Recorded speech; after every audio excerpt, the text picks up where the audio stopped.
السلام علیکم دوستوں، آج کی یہ ویڈیو بہت ہی اہم ہے جس میں ہم بات کریں گے شام غریبہ کے بارے میں کہ شام غریبہ کیا ہے، جس میں شیعہ مرد اور خواتین ایک جگہ جمع ہو کر رات میں لائٹ بجھا کر کیا کرتے ہیں۔ شام غریبہ سنتے ہی سب کے ذہن میں طرح طرح کے خیال آنے شروع ہو جاتے ہیں۔ کیا یہ سچ ہے کہ شیعہ مرد و خواتین ایک جگہ جمع ہو کر جنسی عمل کرتے ہیں؟ اس بات میں کتنی سچائی ہے ہم آپ لوگوں کو اس ویڈیو میں بتائیں گے، لہٰذا اس ویڈیو کو آخر تک ضرور دیکھیں۔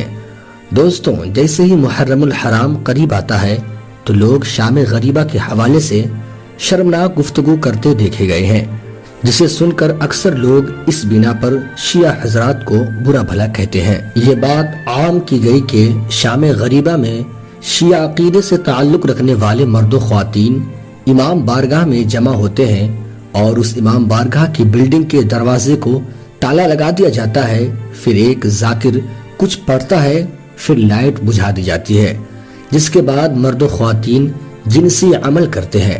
اس عمل کے نتیجے میں پیدا ہونے والے بچے کو ذاکر بنایا جاتا ہے۔ کیا یہ بات صحیح ہے؟ اس حوالے سے ایک واقعہ ہم آپ کو سناتے ہیں جس سے آپ کے سوال کا جواب آپ کو مل جائے گا۔ یہ بات صاف طور پر ظاہر ہو جائے گی کہ اس بات میں کتنی سچائی ہے۔ یہ واقعہ ایک دیہاتی لڑکے کا ہے جس کے ذہن میں بھی شروع سے یہ سوال تھا کہ شام غریبہ میں شیعہ لوگ کیا کرتے ہیں۔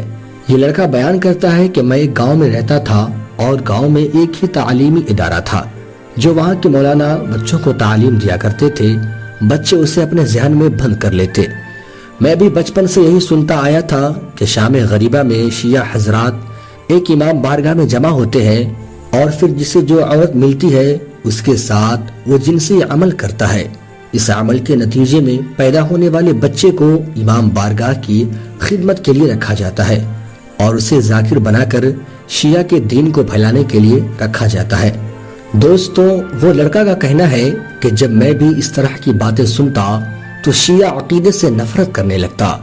دن گزرنے لگے، جب میں کالج میں داخل ہوا تو وہاں میرے کچھ دوست بن گئے جس میں سے ایک شیعہ بھی تھا۔ ایک دن ہم اپنے دوست کے ساتھ بیٹھے تھے کہ وہ شیعہ لڑکا بھی آ پہنچا تو میں نے اپنے ذہن کے سارے سوالات اسے بتائے جسے میں اپنے بچپن سے لے کر گھوم رہا تھا۔ ہماری بات سننے کے بعد وہ شیعہ لڑکا غصے سے آگ بگولا ہو گیا، لیکن وہ غصے کو کنٹرول کرتے ہوئے کہا کہ ایسا کچھ بھی نہیں ہے، یہ ساری باتیں جھوٹ ہیں۔ یہ کہہ کر وہ چلا گیا۔ پھر چند مہینے کے بعد محرم کا مہینہ آ گیا۔ ایک دن وہ شیعہ لڑکا میرے پاس آیا اور کہنے لگا کہ تم شام غریبہ کی حقیقت جاننا چاہتے ہو نا، اس بار میں تمہیں اپنے ساتھ امام بارگاہ لے چلوں گا۔ اگر تمہاری باتیں سچ نکلی تو میں بھی شیعہ عقیدہ چھوڑ دوں گا۔ دیہاتی لڑکا کا کہنا ہے کہ میں نے اس کے ساتھ جانے کا فیصلہ کر لیا اور کہہ دیا کہ ہاں ٹھیک ہے، میں چلوں گا۔ پھر 10 محرم کو شام میں وہ شیعہ لڑکا میرے پاس آیا اور کہنے لگا کہ چلو آج میں تمہیں سارا سچ دکھاؤں گا۔ یہ کہہ کر اس نے مجھے اپنے ساتھ چلنے کو کہا۔ رات کے تقریباً 9 بجے ہم امام بارگاہ پہنچے تو دیکھا کہ مرد و خواتین بڑی تعداد میں امام بارگاہ آ رہے تھے۔ مرد مین گیٹ سے داخل ہو رہے تھے اور عورتیں پچھلے حصے میں موجود ایک چھوٹے سے گیٹ سے داخل ہو کر دوسرے منزل تک جا رہی تھی۔ میں اور میرا دوست امام بارگاہ میں داخل ہو گئے۔ کچھ دیر کے بعد ذاکر صاحب اسٹیج پر آئے اور تمام لائٹس بند کر دی گئی اور صرف اسٹیج والی لائٹس آن رکھی گئی۔